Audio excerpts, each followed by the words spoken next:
Ki fetu o ki gila. O kua pehe pe koe hakoe. Ulo me o lunga ki mamani.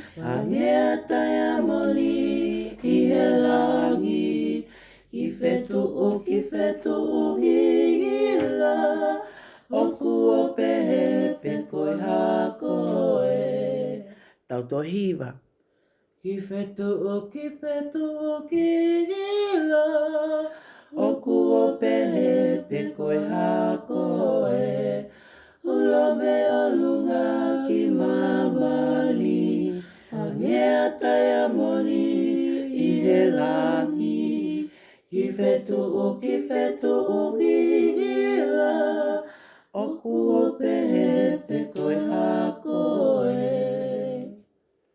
Ako ki hiwa kuia ke maulele e te tue foki mai anaiange e tau hiwa whakataha mo koe ai fo i hiwa whekau aki mo ki i fetu o. O whaato, ka tau tok whetau laki anai.